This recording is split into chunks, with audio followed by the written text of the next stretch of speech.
You remember the first record you ever bought? It was Meet the Beatles and the Chipmunks. Yeah, they're country records. Yeah, the Chipmunks go country, right? I remember we were always excited when new albums came out and artists that we loved, and we were always anxious about reading the liner notes. And right. That's something I'm going to miss very much about CDs and tapes. And that's right. Vinyl is going away. It's really kind of sad. It is. But I don't think anybody will mind getting a gold CD at all. Look at the smile on his face. You can visualize that. That's right. Anyway, Mike Bohan has a story. On the end of vinyl. There's no solo on it. This is the final mixdown session for the new Gary Morris album. 32 tracks of talent and hard work going down on tape. Digital tape. Don't Throw Wood, take number 2, vocals normal, VTR and bit 443. Jimmy Bowen is the president of Capitol Records in Nashville and producer of some of the top acts in country music. I love change, especially in sound. We've come out of the dark ages. My father was a private man. Bowen likes to stay on the cutting edge of audio. That's why he loves the digital revolution. Bowen pioneered the use of digital recording in Nashville 8 years ago, after comparing it to the old-style analog tape. I have always hated the analog tape because of the hiss. There's just a hiss on analog tape.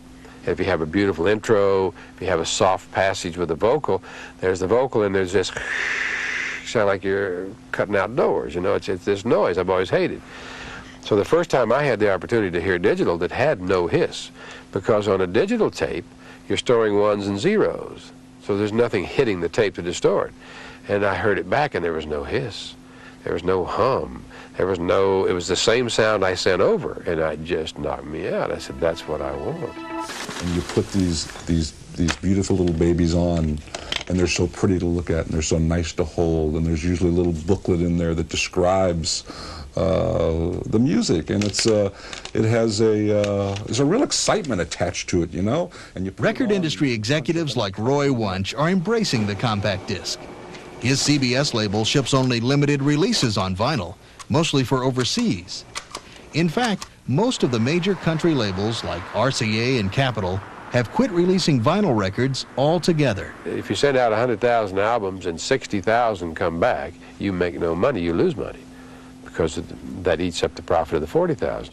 So it's no longer profitable to make the LP. So there's no need to make it. I've made a serious commitment to vinyl here. I've got tens and tens of thousands of records. I grew up in the music business, in the retail business. My grandmother had a shop. She paid me in records. I've always loved them dearly. I love the package. I love the idea of the picture, the notes on the back, the whole thing with the songwriter credits on the record, the lyrics inside. I mean, I'm very, very attached to this format, but it's going away. Robert Orman has a job others dream about. He's paid to listen to music and write about the music business.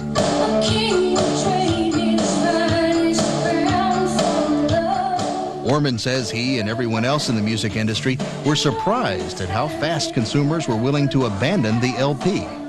Country fans have, in general, been noted to hang on to old technology longer. In other words, we sold 8 tracks in this town 10 years after the rest of the industry had abandoned them.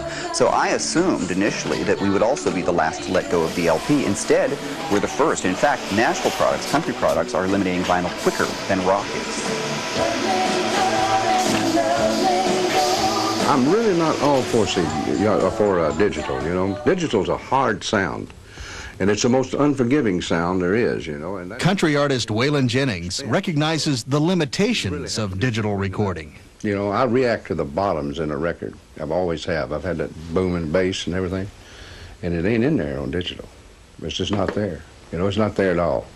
And it's too hard. It sounds like, you know, I don't know, it sounds like somebody hitting a bass drum with a metal stick. We've come across some people that are absolute fanatics about vinyl. They love vinyl. They don't want to ever see it go. What do you say to them? Well, I think they should group up with the people that still have an 8-track and cry in their beer, you know. It's gone. No product stays around that the public doesn't support. For Inside Country Music, this is Mike Bohan.